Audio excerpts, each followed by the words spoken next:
Hey everybody, welcome back to Mike Oski's Kitchen. You're always welcome in this kitchen. And you know what? My name is Mike Olszewski, and I am the chef of my kitchen and this kitchen, and I assume since you're watching this, you're the chef of your kitchen. Love to make great foods, love to make tasteful treats and great experiences to bring to our family and our friends, and hopefully bring people back around the kitchen table. We certainly need that a lot in our society today. But anyway, so with a name like Olszewski, you're going to assume that I make Polish foods, and I do. I make a lot of Polish foods.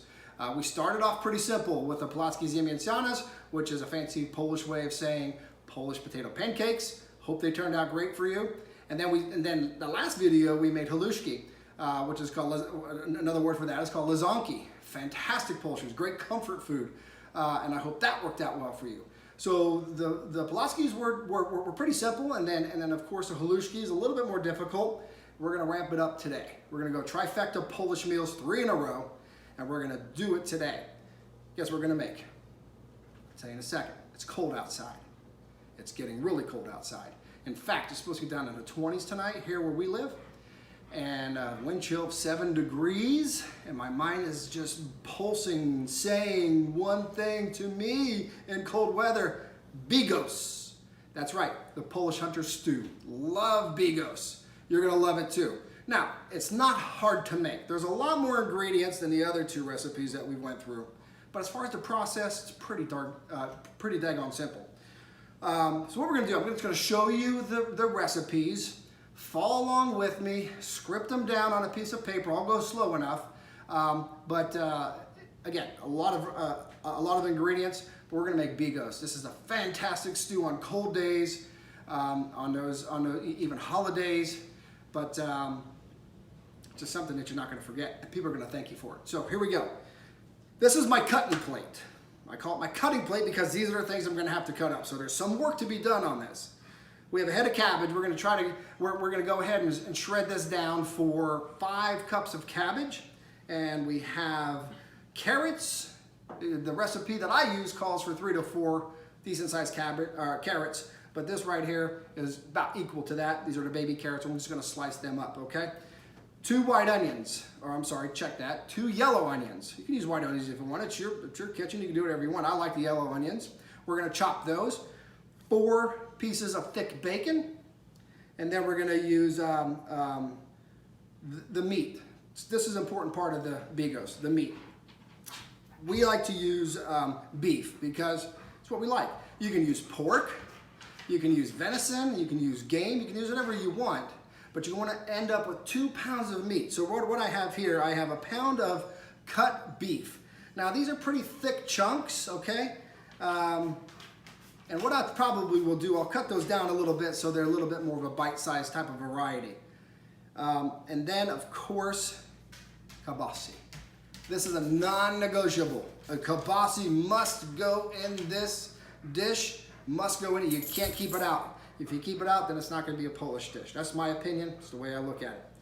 But here's the thing. If you don't want to use pork or beef or venison, double up on the kielbasa. Just make sure you have 2 pounds of meat going into this stew, into the Bigos.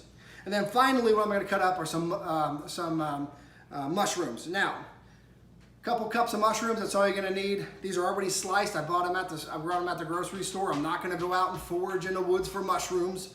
God forbid, if I bring something back, we'd all be seeing purple and green dragons flying around the room. We don't want that. I'm going to play it safe and get the things from the grocery store. So we'll chop those up a little bit and be a little bit more bite-sized, okay? That's my cutting plate. Now moving on to our spices. Here's what's going to go into the Bigos. I use a beef broth, 32 ounces. I use the sodium, the low sodium. It's 50% less sodium. It prevents me from bloating. So, secondly, thyme. We're going to use thyme. And don't worry, I'll show you how much of these spices we're going to use when we get over to the hot spot, the stove. Allspice. Keep writing these down. You writing it down? Paprika. Bay leaves. We're going to put a couple bay leaves in there and let that thing cook with it. Some cayenne pepper. Fantastic. Cumin. Cumin's my favorite. I choose cumin over a lot of other spices that are used in these types of dishes, particularly caraway seeds. I like the cumin because it has more of a pop to it. I like a pop. I like the taste of it. I like a little bit more bite. And then of course, marjoram leaves. It also calls for 4 to 5 cloves of garlic. I use the crushed garlic right out of the jar. It's probably 7 teaspoons of it. We'll use that. Salt and pepper. The mainstays, salt and pepper, baby. You gotta go with the pepper and the salt. And then wine. No, I'm not gonna drink it. Well, maybe I will a little bit, but we're gonna use wine in this as well, and I'll tell you more about that as we get over to the hot spot. 2 important things. Excuse me. Sauerkraut. It calls for 16 ounces. This is a 28-ounce jar of sauerkraut, and I'm gonna use half, maybe a little bit more than half. I like the sauerkraut, I like the taste of it. You can use half, you can use less, you can use more, you can use the whole jar, I don't care. It's up to you, it's your kitchen. And then diced tomatoes, plain diced tomatoes. So come on over here real quick. All we're gonna do with these guys are, I'm just gonna go ahead and empty some of this into a strainer. Get that out a little bit more. About half, or a little bit more. Now you notice one thing I'm not gonna do. I'm not going to run water over it. Don't you dare run water over it, because if you run water over it, you're gonna lose the boldness of the sauerkraut. Just let it strain. We want to get rid of some of the excess stuff, okay? And then of course the tomatoes, I'm gonna do the same thing. I'm just gonna strain it, pour the can in there, and just let it strain out.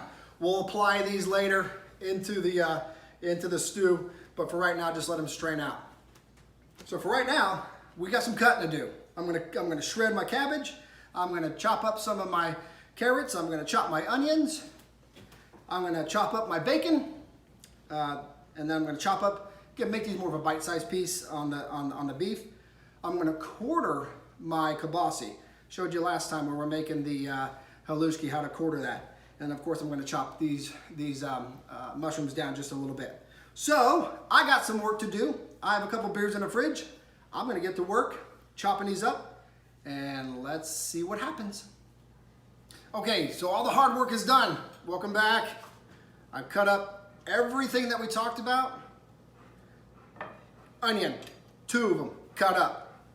4 strips of bacon, cut up. 2 cups of mushroom, cut up. This is gonna be used in our first step when we start making the bigos. I'll show you what else I cut up too. Kielbasa, I quartered it. You can see how they're nice little quarters.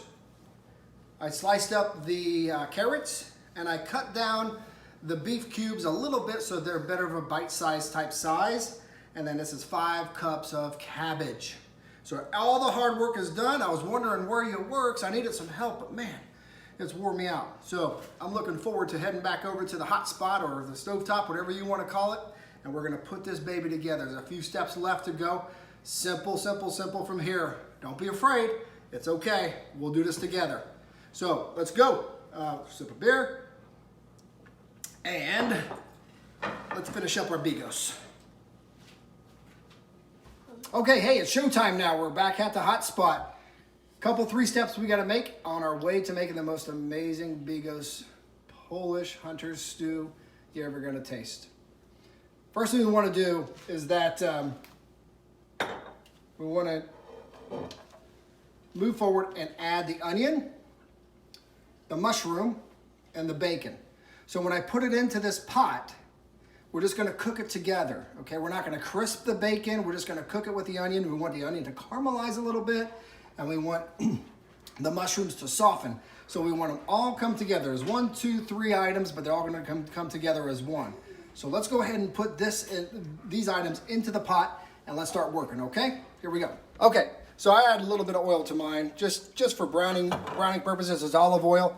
So I'm gonna go ahead and move the onion in there. Move it all in at one time.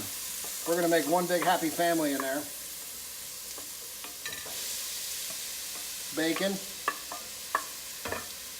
onion, and mushroom, all at one time. Do not want to leave any man behind. There we go. Nice and clean. It's all in here now. We're just going to go ahead and stir it up a little bit. We're going to saute it until those onions start to caramelize a little bit. Again, don't overcook the bacon. You don't want to make it like a breakfast bacon, really crispy or anything like that. You just want it cooked in with the onion and the mushroom. So let's go ahead and do this for a little while, and we'll show you the next step.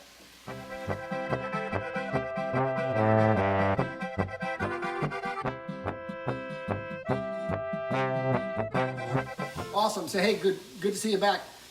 We got the onions and the mushrooms and the bacon nice and sauteed. The onions actually caramelized, which is the perfect way to do it. Next step along the process, another simple step, is that we're going to take the kibasi and the beef and we're going to add it to this. And what we're going to do with that is brown it a little bit. We don't want to cook it deep. We don't want to burn it. We just want to make it brown. And then after that is done, there'll be one more step or so. And add some spices, and we're going to rock and roll from here. So let's go ahead and add this meat right now.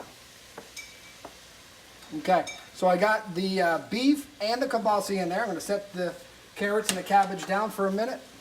And what I'm going to do, I'm just going to go ahead and churn this a little bit. You remember my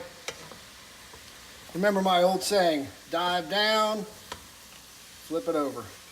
And we want to get this meat, all of it, the kibasi and the beef, to get brown just a little bit inside the pot. I'll let that cook for a while, okay? Nothing hard to do, very simple, and we'll go from there.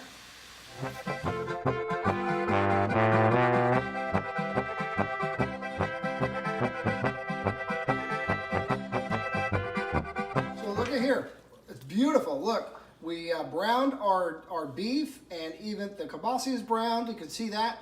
It's perfect. Don't worry, this thing's going to be cooking for a long time, and I'll tell you that here in a little bit. But the meat will get done, so don't worry about it. We don't want to overcook it right here because as we add the rest of the ingredients, we want everything to kind of mix together and have have unity with that. And the beef will continue to cook, and it'll stay nice and tender. So here's the best part. Oh man, the last step of making Bigos is adding the rest of the ingredients. That's it. We're going to add our sauerkraut, tomatoes, our cabbage, our garlic, and of course, you can see it, our chopped carrots. Once we get that in there, then we're going to go over and move over this way, and we're going to add our spices. But let's do one thing at a time. This is the last step. We're going to just keep adding everything together. Here we go. Tomato first. Sauerkraut next.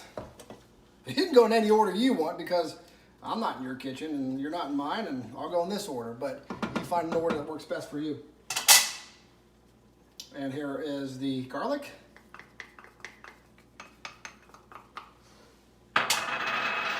Finally, the carrots and the cabbage. And here comes the cabbage. Everybody's going to get to work tonight. Everybody's being part of the party.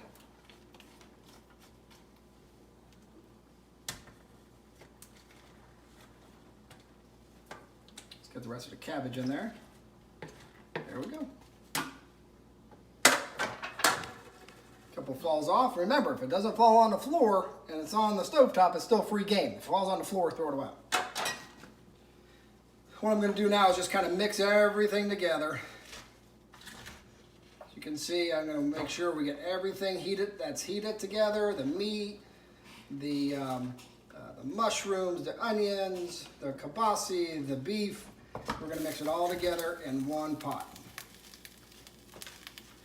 And then next we'll do is the spices. So let's get all this stuff worked out. We want to get this cabbage a little lower so we have a lot of room to add the spices. So I'll continue to do this till that happens, and then we'll move on to the spices. Okay, so the cabbage is boiled down or reduced a little bit, leaving us a little bit more room. Boy, does that looking good. We got all of our ingredients kind of mixing together into one special dinner. So what we're going to do next, let's just go ahead and add all of our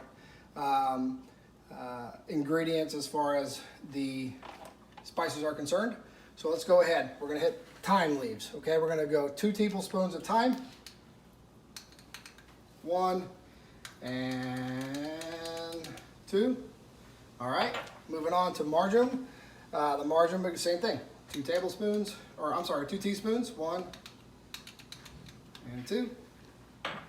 Allspice, love the allspice. 1 teaspoon of that. It's a pretty powerful little spice, but we'll just have 1 teaspoon of that. There's 1. Bay leaves. I like to add, everybody says adds 1, but why not? And there are little smaller ones in this jar, so we're gonna add 2. Let those 2 work together as a partnership in there, okay? And then next is gonna be paprika, and what we're gonna put in there is gonna be 2 tablespoons. 1, 2. Wonderful. Okay, and then we're going to do a teaspoon of cumin. Now again, you can use caraway seeds, but I like cumin because it's a little bit more punchful to me. It has a little bit more bold of a taste, and it really goes good. So they're going to be the cumin. Just a teaspoon of that. So it's pretty powerful. And then after that, we're going to add some cayenne. It's up to you at this point. So I just like to spread a little bit in there, just a pinch or so. And that's about it, okay? And then finally, some pepper. Be liberal with that, and some salt. All right, great. So the next thing is a fantastic addition to it. You want to add a red dry wine. The recipe calls for 1 cup, and we'll pour that in here. Drop it right into the Bigos. But I call for 2 cups, and I'll drink that one. So my recipe says 2 cups, your recipe says 1 cup, but you can do 2 cups. You can finish the whole bottle with one. I don't care. It's your kitchen. So let's go ahead and mix all this stuff together. The wine, the spices. There's going to be one more addition when we wrap this thing up here. Boy, is that looking good, guys. If you could smell what I smell, you would be happy, happy, happy. You just want to mix the wine, the spices. We want to go, remember, dive down, go to the bottom, flip over. That's a great way to coat things. And it also keeps the integrity of the food. You don't smash things, or you don't crush things, or you don't squeeze things together. Dive low and flip. Okay? So far, so good. We have one last stop, and this is it. This is the final play. Let me try some of this, see if it tastes good in the Bigos as well as it does in my belly. Yep, it's a good one. Next, and finally, beef broth. 32 ounces, and let's just drop it in there. And then we're going to mix it all up.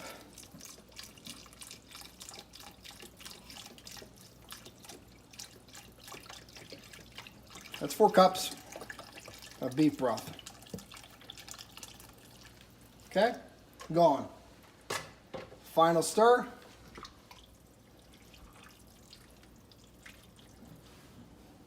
Look at that, dudes. That looks amazing.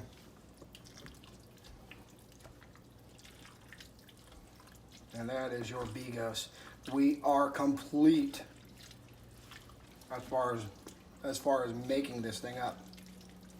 Now, a couple things, and I'll tell you what to do here in a second.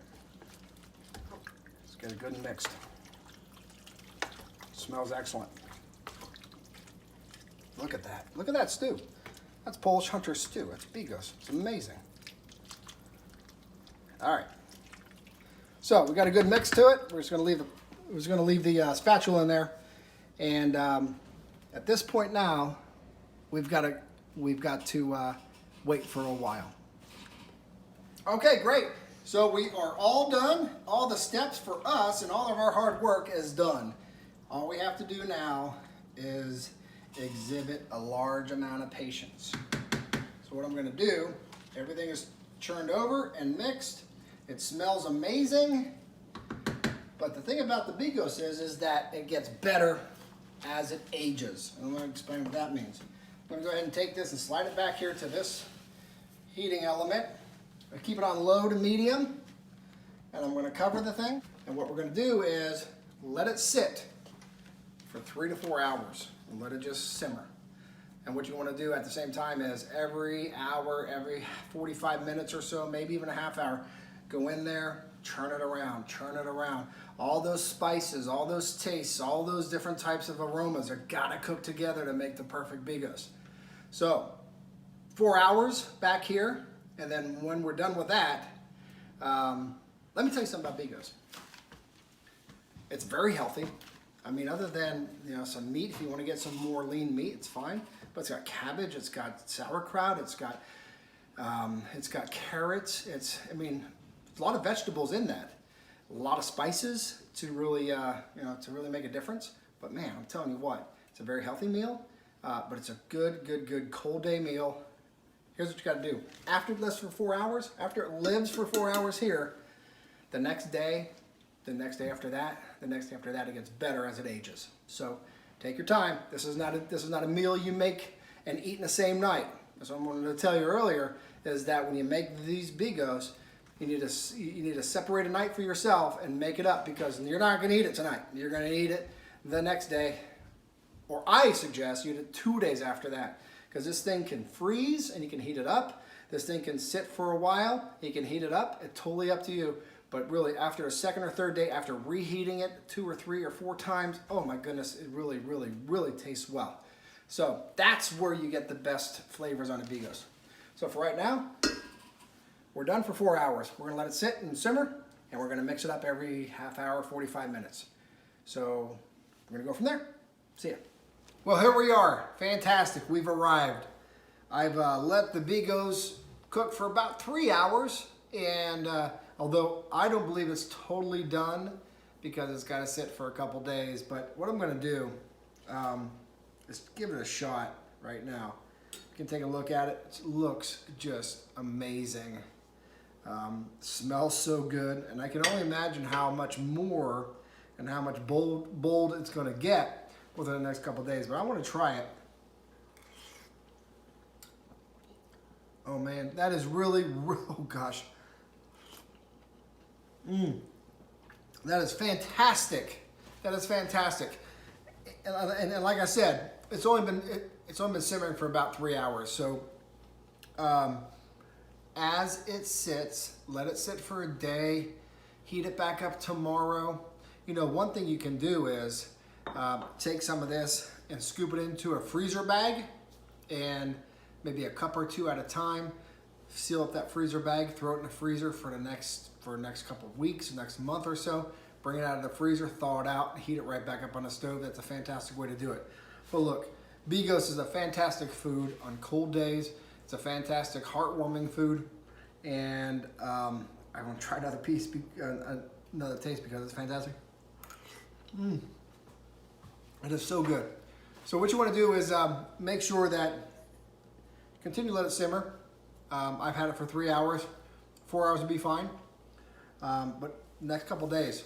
So the Steelers, my Steelers are playing on Sunday at 1 o'clock, and I'm expecting to have the most flavorful Bigos bowl of fantastic food that day as well. So healthy for you. Think about it. I mean, you got a little bit of a small amount of bacon. You got some kielbasa. You have some beef, and you have cabbage, and you have sauerkraut and carrots and cabbage. It's a really healthy food. So you can serve this to your family. They will love you. You'll love yourself for doing it too. Look, all I'm trying to do is bring everybody back home and put everybody around the table if I can. But these Bigos will do that for you. Make double batches of this, make triple batches of this. You can, like I said, you can freeze it. It's really good throughout. So enjoy it. Great job doing it. Let me know how it goes for you. I'm gonna continue to eat it because it's so daggone good. But look, congratulations. A lot of ingredients, easy process. You'll enjoy it. Take your time. Don't worry about making mistakes. And make a mess. It's your kitchen. It's my kitchen. And I make mistakes in my kitchen too. So I'm the chef of my kitchen. Be the chef of yours. And make your family and friends happy. Till the next time. Again, fantastic. So thank you very much for showing up, and maybe we'll go on to the Polish dish next time. Maybe we won't, but you have to tune in to find out. Take care, thank you, and na zdrowie.